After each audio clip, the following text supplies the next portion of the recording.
Hi guys, welcome back RS classes में आपका स्वागत है। तो आज आपके लिए बहुत ही इंपॉर्टेंट टॉपिक होने वाला है फाइनाइट वर्ब।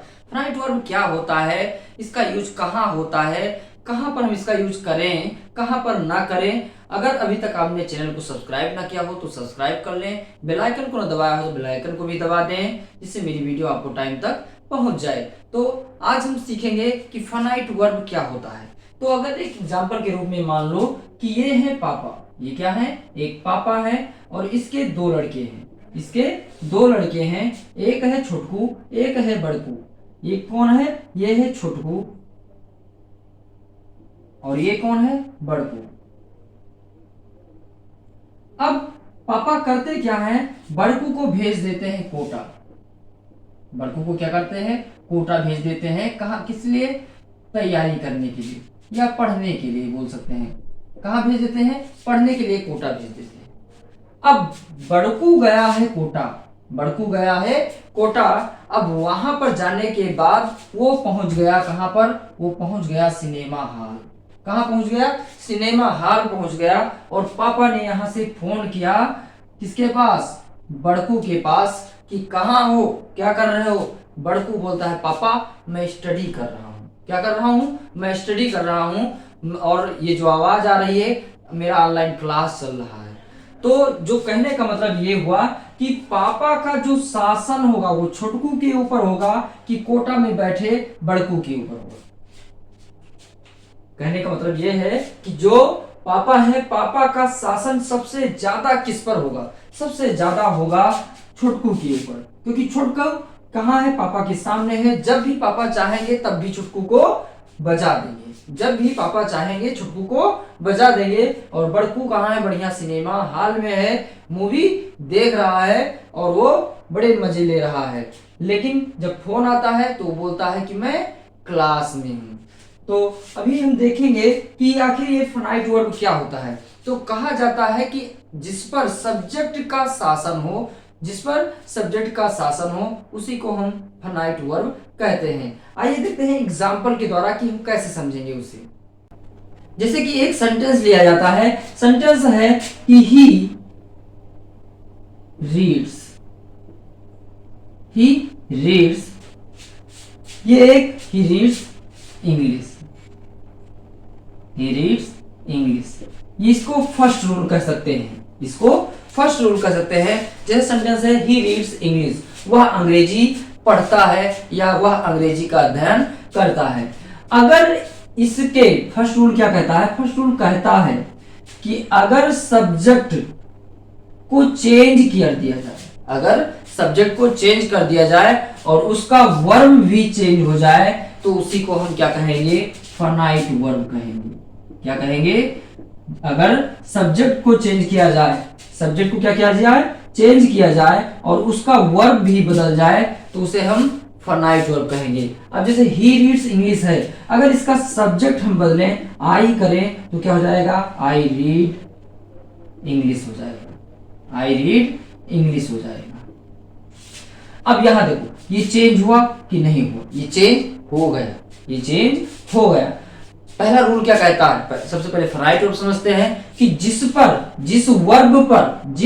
वर्ब पर सब्जेक्ट का शासन हो उसी को हम फाइनाइट वर्ब कहते हैं। क्या कहते हैं, जिस सब्जेक्ट का शासन जिस वर्ब पर होता है उसी को हम फाइनाइट वर्ब कहते हैं। जिस सब्जेक्ट का शासन उस वर्ब पर नहीं होता है तो उसे हम नॉन फाइनाइट वर्ब कहते हैं। दूसरा क्या हो सकता है, पहला रूल है, रूल फर्स्ट क्या कह रहा है कि सब्जेक्ट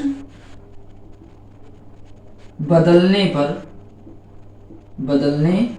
पर यदि वर्ब बदल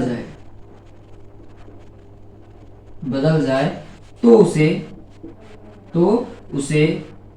फाइनाइट वर्ब कहते हैं, तो उसे फाइनाइट वर्ब कहते हैं। यदि सब्जेक्ट को बदलने पर वर्ब भी बदल जाए तो उसे फाइनाइट वर्ब कहते हैं। जैसे यहां पर सब्जेक्ट चेंज किया गया, आई रीड इंग्लिश हो गया, रीड इसमें क्या है, फाइनाइट वर्ब है। कैसे है, तो इसका क्या है, सब्जेक्ट का शासन है इस पर, सब्जेक्ट का शासन है इस पर, इसलिए इसी को हम फाइनाइट वर्ब कहेंगे।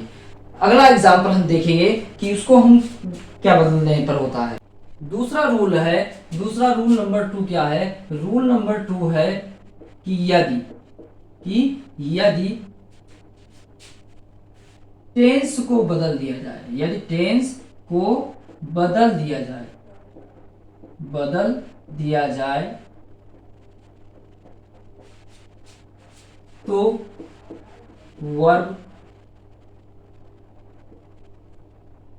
भी चेंज हो जाए तो उसे फाइनाइट वर्ब कहते हैं। जैसे क्या होता है फाइनाइट वर्ब? आई एट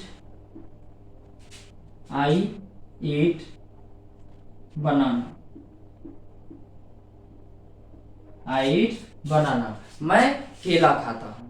अब यहां पर अगर इसका टेंस भी बदल दिया जाए, अगर इसका टेंस जैसे बदला जाए, आई इसको पास्ट कर दिया जाए, इसे पास्ट कर दिया जाए तो आई एट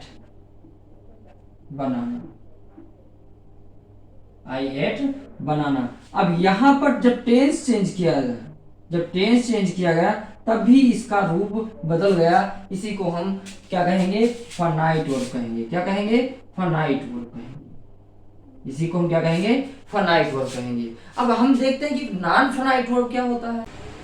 आओ हम एक एग्जांपल के द्वारा नॉन फाइनाइट वर्ब को भी देखने की कोशिश करेंगे। जैसे है कि आई सा आ वाउंडेड लायन,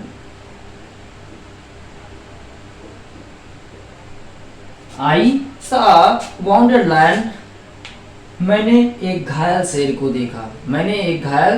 को देखा। अब इसे चेक करेंगे कि अगर हम इसका टेंस बदलते हैं तो इसका वर्ब बदलता है कि नहीं। अगर टेंस बदलते हैं, इसलिए पास्ट टेंस में है, इसको हम प्रेजेंट में बदलेंगे तो लिखेंगे क्या? आई सी आ वाउंडेड लायन। अब यहां पर देखो, यहां पर फर्क पड़ा, यहां पर प्रभाव पड़ा, यहां पर ये बदल गया, लेकिन इस पर कोई प्रभाव नहीं पड़ा। ये भी मेथड है लेकिन इस पर कोई प्रभाव नहीं पड़ा। ये अपने आप में क्या है? नॉन फाइनाइट वर्ब है। क्या है? नॉन फाइनाइट वर्ब है। मतलब इस पर कोई भी शासन नहीं है, इस पर सब्जेक्ट का कोई भी शासन नहीं है। इसका टेंस बदला गया लेकिन इस पर कोई प्रभाव नहीं पड़ा, मतलब इस पर कोई शासन नहीं है। जैसे कहा जाए ही went to play। अगर इसका टेंस चेंज किया जाए तो क्या हो जाएगा? ही go to play।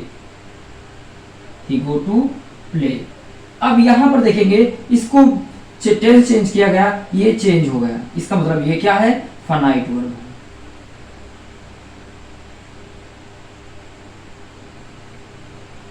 लेकिन ये क्या है? ये अपने आप में नॉन फाइनाइट वर्ब है।